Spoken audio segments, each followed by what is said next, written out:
সম্মানীয় সভাপতি মন্ডলী,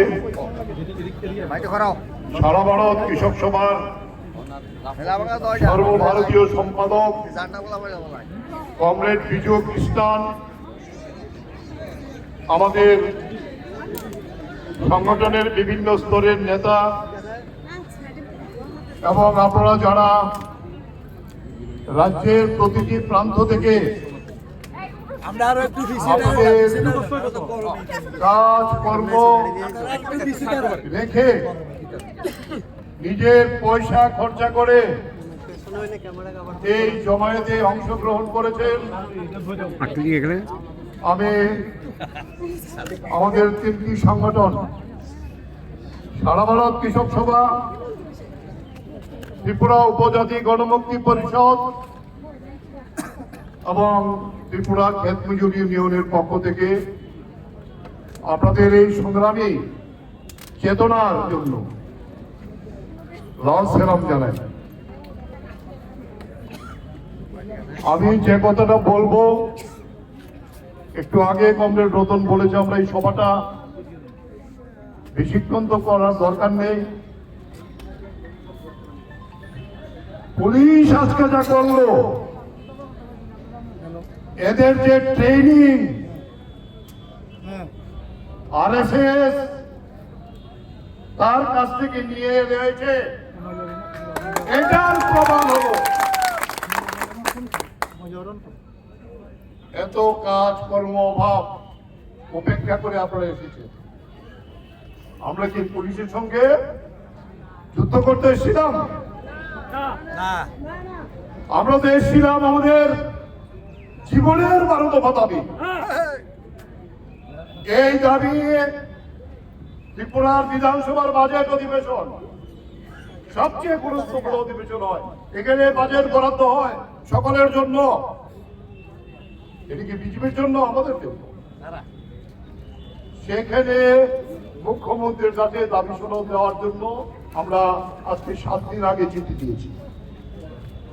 আমরা বিরোধী দলের নেতা বিধানসভার ওনাকে জানিয়েছি, উনি আসবেন একটু পরে। সারা দেশে প্রোগ্রাম করছিলেন, আমরা খবর দিয়েছিলাম আমাদের সাধারণ সম্পাদক কমরেড বিজু খ্রিস্টানকে।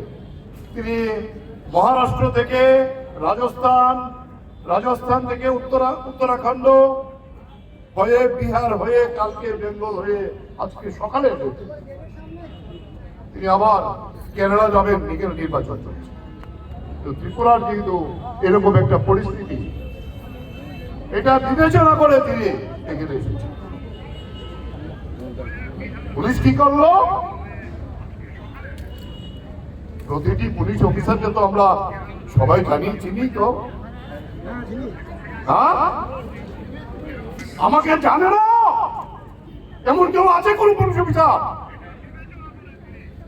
আমাকে আটকাবার জন্য ওরা 6 জন বাঘা পুলিশ অফিসার আটকেছে। আমাকে আটকাতে পারলেই মিছিল আটকে যাবে। হ্যাঁ, আমার কথা শুধু চলে, ওরা জানে না কেন মিছিল এসছে। আমার জামা ছিঁড়েছে, আমার চশমা ভেঙে দিয়েছে, ঘড়ি নিয়ে গিয়েছিল, পরে আরেকজন কমরেড এটা এনেছে। আমি বলতে চাই, বিজেপির সমাজ বিরোধীরাও আমাকে বেশ কয়েকবার আমার বাড়ি পুড়িয়েছে, আমাকে আটকাবার চেষ্টা করেছে, আটকাতে পারে আটকাতে পারেনি, আর পারবে না।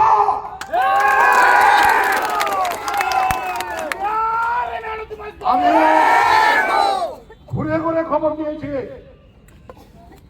আজকের মিছিলে শুধু আমাদের কৃষক জুমিয়া ক্ষেত মজুর না, বিজেপিকে যারা ভোট দিয়েছিল তাদেরও একটা অংশ সামিল হয়েছে। আমরা গ্রামে গ্রামে ঘুরছি,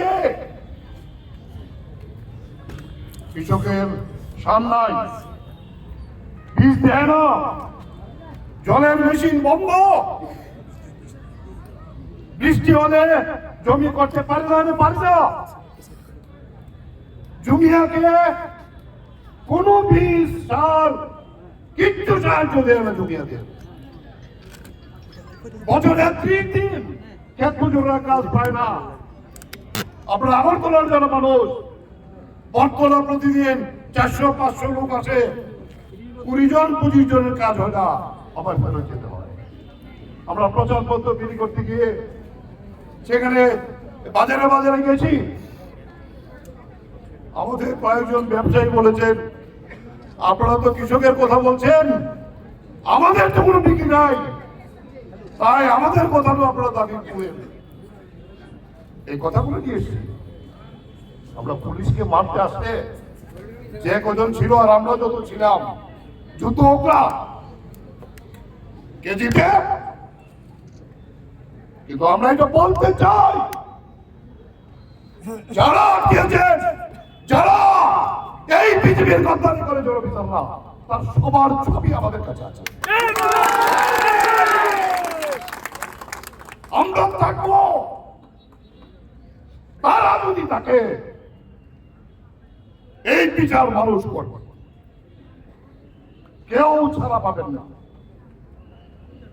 আমি আর বেশি কথা বলতে চাই না, কারণ আমারও তো একটু বয়স হয়েছে।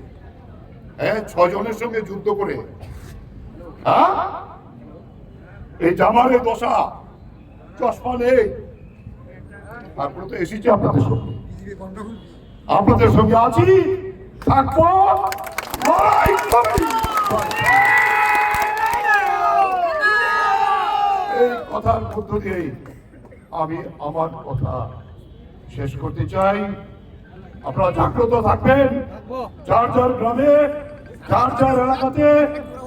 আগামী 13 April autonomous area district council নির্বাচন আছে।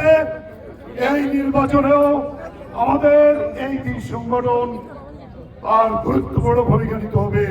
এখান থেকে গিয়ে যার যার বাড়ির কাছে এডিসি আছে, সব জায়গায় আমাদের ছাপিয়ে পড়তে হবে। বামফ্রন্টের প্রার্থী তালিকা ইতিমধ্যে ঘোষণা হয়েছে, এই দায়িত্ব আমাদের নিতে হবে এবং আমরা আবার আসবো, ছাড়বো না এই সরকারকে। দিল্লিতে যেমন 1 বছর লাগাতে রয়েছে, ত্রিপুরার বিজিকে এমনিতেই আমাদের গ্রামের লোক দিয়ে ঘেরে রাখবো। কে পুলিশ তোমাকে বাঁচাতে পারে? এই কয়েকটি কথা বলে আমার কথা বলা এখানে শেষ করছে। ইনকিলাব জিন্দাবাদ।